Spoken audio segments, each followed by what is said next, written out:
ભારત સરકાર દ્વારા ચાલી રહેલ સ્વચ્છ સેવા જન આંદોલન અંતર્ગત ઉપલેટા નગરપાલિકા દ્વારા સ્વચ્છતા અભિયાન શરૂ કરવામાં આવ્યું છે. ભારત સરકાર તેમજ વડાપ્રધાન દ્વારા 2 ઓક્ટોબર ગાંધી જયંતિના દિવસે મહાત્મા ગાંધીને શ્રદ્ધાંજલિ સ્વરૂપે તારીખ 17 સપ્ટેમ્બરથી તારીખ 31 ઓક્ટોબર સુધી દેશભરમાં સ્વચ્છ સેવા જન આંદોલન સ્વરૂપે સ્વચ્છતા અભિયાન શરૂ કરવામાં આવ્યું છે, જેના ભાગરૂપે ઉપલેટા શહેરમાં નગરપાલિકા દ્વારા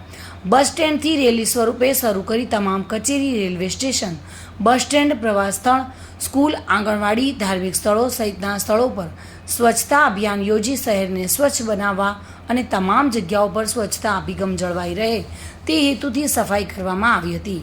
સાથે સાથે 17 સપ્ટેમ્બરથી 31 ઓક્ટોબર સુધી હજુ પણ આવા વિવિધ કાર્યક્રમો યોજવામાં આવવા માટે ચીફ ઓફિસર દ્વારા જણાવવામાં આવ્યું હતું. સ્વચ્છતા હી સેવા 2024 સ્વચ્છતા હી સેવા 2024 અભિયાનનો અંતર્ગત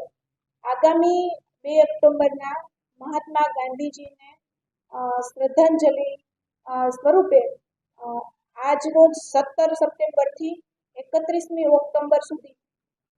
સ્વચ્છતા હી સેવા જન આંદોલન કાર્યક્રમ ભારત સરકાર દ્વારા વડાપ્રધાન શ્રી દ્વારા લોન્ચ કરવામાં આવેલ છે, જેમાં રેલવે સ્ટેશન, બસ સ્ટેશનની સફાઈ, પ્રવાસન સ્થળની સફાઈ, સ્કૂલની સફાઈ,